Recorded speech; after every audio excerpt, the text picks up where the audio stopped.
نبی علیہ الصلوۃ والسلام سے لے کے شاہ ولی اللہ محدث دہلوی تک، امام ابو حنیفہ سے لے کے شاہ ولی اللہ محدث دہلوی تک جتنے امام گزرے ہیں، کسی نے بھی نعوذ باللہ کبھی یہ بحث نہیں کی کہ نبی علیہ السلام کے پاس کیا تھا کیا نہیں تھا۔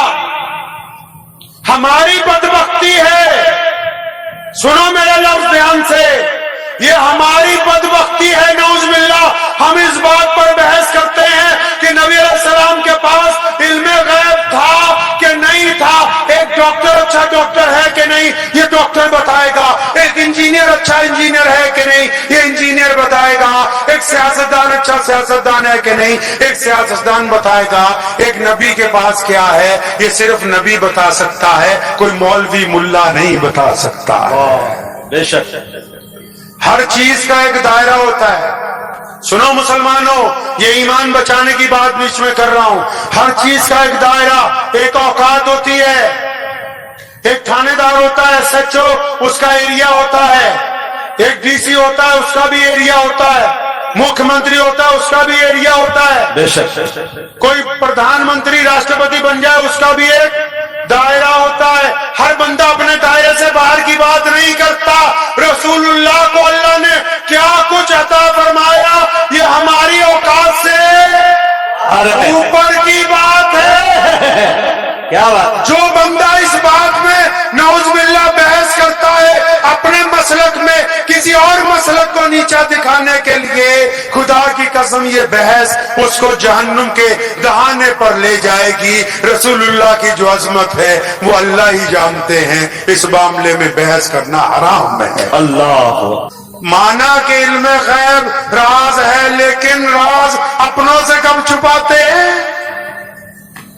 ہے علم غیب صرف اللہ کے لیے، لیکن جہاں رسول اللہ کو چاہیے تھا اللہ نے عطا فرمایا اس وقت۔ بے شک ہے تو صرف اللہ کے لیے۔ سن لو، مسئلے مسائل تمہیں بچا نہیں سکتے، فتوے تمہیں بچائیں گے نہیں۔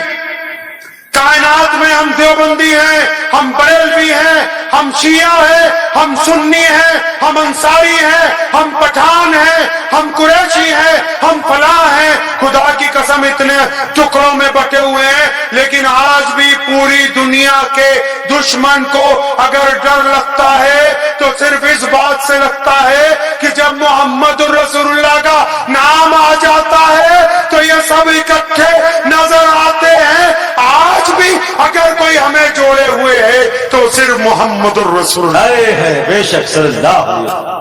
اگر رسول اللہ سے تعلق کمزور ہو گیا نعوذ باللہ، پھر کوئی چیز کام نہیں آنے والی۔ رسول اللہ کی تو صبح شام دوپہر اٹھنا بیٹھنا ہر چیز پتہ ہونی چاہیے۔ اب سنو دل تھام کے، رسول اللہ مدینے سے چلے مکے کی طرف آخری حج کے لیے، 1,24,000 صحابہ ساتھ میں۔ کتنے بھائی؟ 1,24,000 صحابہ ساتھ میں مدینے سے چلے مکے کو۔ کئی میل کا قافلہ ہے، راستے میں ایک قصبہ ہے، ایک بستی ہے، اس کا نام ہے ابوا۔ کیا نام ہے جی اس کا؟ ابوا نام ہے۔ پیارے نبی حضرت محمد رسول اللہ صلی اللہ تعالی علیہ وسلم نے اس بستی کی طرف اپنا اونٹ موڑ لیا۔ اب پتہ ہے اونٹ کیوں موڑا؟ نہیں پتہ ہے اونٹ کیوں موڑا؟ آؤ پیچھے چلتے ہیں۔ نبی علیہ الصلوۃ والسلام کی عمر 5-6 سال ہے۔ کتنی عمر ہے نبی علیہ السلام کی؟ 5 سے 6 سال۔ ان کی اماں ان کو لے گئی ان کے ننیحال میں، کیونکہ ان کے ننیحال میں نبی علیہ السلام کے ابو جان کی قبر ہے۔ اب ایمانداری سے بتاؤ کتنے ایسے آپ میں لوگ بیٹھے ہیں جنتا میں جن کو پتا ہو نبی علیہ السلام کا ننیحال کہاں ہے؟ بھائی نبی علیہ السلام کا ننیحال کہاں ہے؟ حیران ہوں میں، بالکل حیران ہوں بنگال کے لوگوں پہ۔ 75 سال گزر گئے، محمد رسول اللہ کی صبح شام نہیں پتا، بس یہی پتا کہ پاجامہ ٹکنوں سے اونچا ہونا چاہیے، بس یہی پتا کہ مونچھیں باریک ہونی چاہیے، اللہ اکبر ہمارے والد شیخ السلام مولانا حبیب الرحمان لدھیانوی رحمتہ علیہ ہمیں جب پڑھنے کے لیے بھیجا مزار العلوم وقف سہارنپور میں، تو جب ہم پڑھنے کے لیے گئے، آپ کو چٹکلا سنا دوں بیچ میں، تو وہاں مجھے کچھ لوگوں نے دیکھا، انہوں نے کہا تمہارا پائجامہ ٹکنوں سے نیچے ہے تو تم جہنم میں جاؤ گے، اس کو اونچا کرو۔ اللہ اکبر تو ہم نے فوراً اس کو اونچا کیا، تو گھر آ کے اپنے ابا کو کہا کہ آپ بھی مولوی اور ہمارے ابا کے ابا بھی مولوی، ان کے ابا بھی مولوی، ان کے والد رئیس الہراس مولانا حبیب الرحمان لدھیانوی مجاہد آزادی ہند وہ بھی مولوی، ان کے ابا مولانا زکریا لدھیانوی وہ بھی مولوی، ان کے ابا مولانا شاہ محمد لدھیانوی قادیانیت کے خلاف پہلا فتویٰ دینے والے وہ بھی مولوی، ان کے ابا شاہ عبد القادر لدھیانوی جہاد آزادی 1857 میں فتویٰ دینے والے وہ بھی مولوی۔ میں کہ یار اتنے مولوی ہمارے خاندان میں گزر گئے، آپ تو مجھ سے جھوٹ بولتے رہے۔ کہنے لگے بچے کیا ہوا؟ میں کہا وہاں گیا ہوں، سہارنپور والوں نے بتایا ہے کہ پائجامہ اونچا ہوگا تو جنتی ہو۔ بولو بھائی، آہا اتنا فتویٰ تو آپ سب بھی دے سکتے ہیں۔ آہا جی پائجامہ اونچا ہوگا تو ارے بولو، اتنا تو پتا ہے نا، جی اونچا ہوگا تو جنتی اور نیچے تو جہنمی۔ تو میں نے ان کو بولا آپ تو بولتے تھے ماں کے پیروں کے نیچے میں جنت ہے، انہوں نے بتایا کہ ٹکنوں میں پھنسی ہوئی ہے۔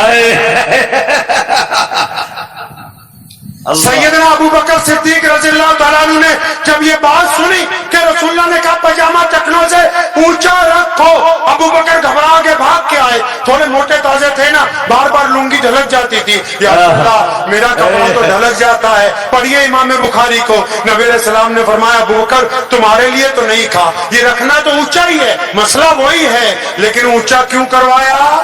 اونچا کیوں کروایا پتا نہیں، اور بولو پتا نہیں، اسٹیج والے ذرا چپ رہیے، ان کو بھی پوچھ لو، آپ کو پتا ہے کسی کو پائجامہ اونچا کیوں کروایا؟ کتنی شرم کی بات ہے، اندازہ لگا لو۔ فتویٰ تو دے دیتے ہو 2 منٹ میں، او فلاں ملا جی کا کپڑا نیچے ہے، یہ ملا جی کو پتا نہیں ہے جہنم میں جائے گا، کون باڑی سے آیا ہے اس کو نہیں پتا ہے کہ پائجامہ اونچا ہونا چاہیے۔ اونچا کیوں کروایا؟ اب سنو اسلام کس کو کہتے ہیں۔ بنگال کے مسلمانوں، نبی علیہ السلام نے یہ پائجامہ اس لیے اونچا کروایا تھا کہ اس وقت لوگ کپڑا نیچا کر کے اکڑ کے چلتے تھے، گردن میں سریا تھا، ماں باپ کو سلام نہیں کرتے تھے، غریب کو سلام نہیں کرتے تھے، غریب کے منہ میں لقمہ نہیں ڈالتے تھے، لوگوں کے ساتھ بدتمیزی کرتے تھے۔ نبی علیہ السلام نے یہ پائجامہ اونچا کروایا کہ گردن جھک جائے، مزاج میں نرمی آ جائے۔ اب مسئلہ سمجھ لو، بہت شوق ہے فتوے دینے کا کہ اگر کسی کا پائجامہ اونچا ہو، بیوی کو گالی دیتا ہو، بیوی کے چہرے پہ تھپڑ مارتا ہو، اپنے بچوں کو مارتا ہو، اپنے پڑوسی کو گالی دیتا ہو، غریب کو سلام نہیں کرتا ہو، راہگیر کو رستہ نہیں بتاتا ہو، اب یہ پائجامہ ٹکنوں کی بجائے گھٹنے پہ بھی کر لے گا تو اسلام کو اس سے کوئی لینا دینا نہیں ہے۔ اب تمہیں پتہ ہی نہیں کہ نبی علیہ السلام کا ننیال کہاں ہے، فتوے پتہ ہے۔ سنو دل تھام کے، میرے پیارے پیغمبر کا ننیال وہ ہے جہاں پر روضہ رسول آج ہے۔ پیارے پیغمبر نے جو ہجرت کی نا، وہ اپنے ماں کے، باپ کے، اپنے نانا اور اپنی نانی کے گھر کی طرف ہجرت کی ہے۔ اللہ اکبر۔ پیارے پیغمبر علیہ السلام کے ابو کی قبر مدینہ منورہ میں آج مسجد نبوی کے احاطے میں موجود ہے۔ اور سیدہ آمنہ رسول اللہ جب 6 سال کے تھے ان کو لے گئی گود میں اٹھا کے ام ایمن کے ساتھ مدینے، یشرب اس شہر کا پرانا نام تھا، تاکہ اپنے پیارے بچے کو ان کے ابا کی قبر دکھا دوں۔ نبی علیہ السلام کو جب وہاں سے واپس لے کے آ رہی تھی مکے، تو ابوا پہاڑی پر سیدہ آمنہ کا انتقال ہو گیا۔ سیدنا آمنہ کو آج کی زبان میں سمجھیے ہارٹ اٹیک ہو گیا تھا اس وقت، ہارٹ اٹیک ہو گیا سیدنا آمنہ کو اس وقت۔ تو جب ان کے درد ہوا تیز، انہوں نے بڑی پیاری بات کہی، پیارے نبی علیہ السلام کی ماں نے بڑی خوبصورت بات کہی۔ نبی علیہ السلام کو اپنی چھاتی سے لگایا، 6 سال کے ہیں 6 سال کے،